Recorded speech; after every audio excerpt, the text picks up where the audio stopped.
श्री राधे राधे। आज एक बड़ी ही रोचक कथा आपको सुनाती हूँ। ये पिछले मनवंतर की बात है। जिस समय ब्रह्मा जी को नींद आने लगी तो ब्रह्मा जी जम्हाई लेने लगे और उनके मुख से चारों वेद बाहर निकल गए। तो उनके पास में ही रहने वाले हैग्रीव नाम के असुर ने उन वेदों को चुरा लिया। उस समय मत्स्य भगवान ने अवतार धारण किया और वेदों की रक्षा की और असुर का संहार किया। ये कथा को श्री सुखदेव जी से महाराज परीक्षित ने प्रश्न करके पूछा है। तो श्री सुखदेव जी बड़ा विस्तार पूर्वक इसका वर्णन करते हैं एक अध्याय में कि एक बार की बात है, महाराज सत्यव्रत जो कि वर्तमान वैवस्वत मनवंतर के श्राद्धे मनु हैं, तो वो पूर्व जन्म में जब सत्यव्रत नाम के महाराज के रूप में विराजमान थे तो आश्रम में रह कर के और भजन करने के लिए विराजमान थे। तो एक दिन प्रातःकाल कृतमाला नदी में स्नान कर रहे थे और सूर्य भगवान को तर्पण कर रहे थे। तो उस समय जल हाथ में लेकर के जो ही करने लगे तो उस समय हाथ में एक छोटी सी प्यारी सी मछली आ गई। उसको जल के साथ ही वापस नदी में छोड़ने लगे। तो प्यारी सी मछली कहने लगी कि महाराज मैं आपकी शरण हूँ। इस नदी के अंदर बहुत बड़ी बड़ी मछलियाँ रहती हैं, वो मेरा भक्षण कर जाएंगे, आप मेरी रक्षा करिए। ये बात सुन कर के मोह मुग्ध हो कर के और छोटे से लीला मत्स्य का रहस्य ना जानकर महाराज सत्यव्रत ने मनी मन संकल्प किया कि मैं इसकी रक्षा करूँगा और उसको अपने कमंडल में लेकर के अपने आश्रम पर लौट आए।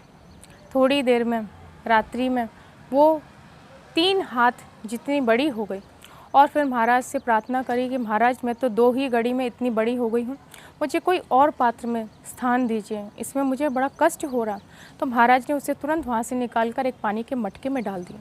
थोड़ी देर में वो मछली इतनी बड़ी हो गई कि पूरे मटके में आने भी मुश्किल हो गई। तो उस समय फिर से प्रार्थना की, महाराज मैं आपकी शरण हूँ, आपने मेरी रक्षा का संकल्प किया है, मुझे सुखपूर्वक रहने का स्थान प्रदान करें। तो महाराज ने एक बड़ा सा पात्र मंगाया और उसमें लीला मत्स्य को छोड़ दिया। थोड़ी देर में उन्होंने उस पात्र जितना विस्तार कर लिया। तो फिर उनको लेकर के गए और एक सरोवर में जलाशय में उनको छोड़ा। उस सरोवर का थोड़ी ही देर में आकार धारण कर लिया। तो फिर उससे बड़े सरोवर में लेकर के गए, एक के बाद एक कई अलग अलग सरोवरों में लेके गए। जितना बड़ा सरोवर होता था उतना ही बड़ा विस्तार हो जाता था। ये देख कर के महाराज ने अंत में उन्हें समुद्र में सागर में छोड़ने लगे। तो कहने लगे भगवान जो मत्स्य का रूप धारण किए हुए थे कि महाराज मैं आपकी शरण हूँ, आपने मेरी रक्षा का संकल्प किया था, आप मेरी रक्षा करिए, क्योंकि इसके अंदर बड़े बड़े मगर हैं, बड़े बड़े मत्स्य हैं, बड़े बड़े जल जंतु हैं जो मेरा भक्षण कर जाएंगे, मुझे इसमें सागर में मत छोड़िए और सुखपूर्वक रहने का स्थान प्रदान कीजिए। तो हाथ जोड़ कर के चरणों में गिरकर प्रणाम किया और बोले कि प्रभु मेरे से अपराध हो गया, मैंने थोड़ा सा मन में ये अहंकार किया कि मैं आपकी रक्षा करूँगा। अरे वास्तव में मैं कौन रक्षा करने वाला होता हूँ। मैंने आज तक अपने जीवन में ऐसा कोई जल जंतु नहीं देखा जिसने एक ही दिन में 400 कोस जितना विस्तार कर लिया। इसलिए प्रभु मैं मानता हूँ कि आप कोई और नहीं मेरे श्री हरि हो और इस प्रकार से लीला करने के लिए आप मत्स्य रूप में पधारे हो, लेकिन आपका अवतार लेने का कोई और भी विशेष प्रयोजन होता है। तो प्रभु आप मुझे निवेदन करो, बताओ क्या बात है।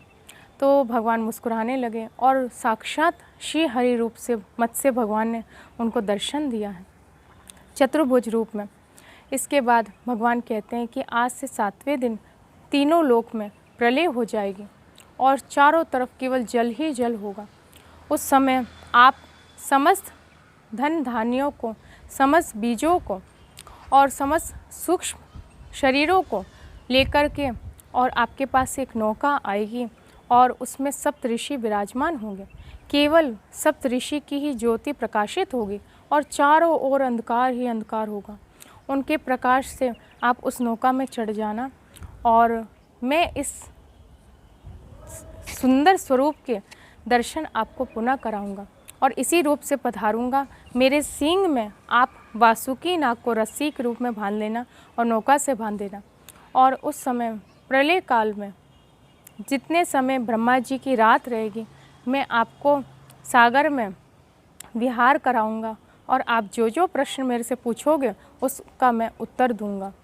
और यही विशेष रूप से मत्स्य पुराण के रूप में आगे आने वाले लोगों के लिए विराजमान होगा।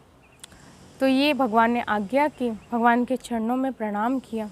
तो आप लोग भी अपने छोटे छोटे बच्चों को ये नई रोचक कथा को सुनाइए, जिससे वो हमारे भारतीय सनातन संस्कृति से जुड़ सकें और उन्हें हमारे भारत का जो इतिहास है, हमारे भारत के जो पुराण हैं, वेद हैं, उनका ज्ञान प्राप्त हो सके। श्री राधे राधे।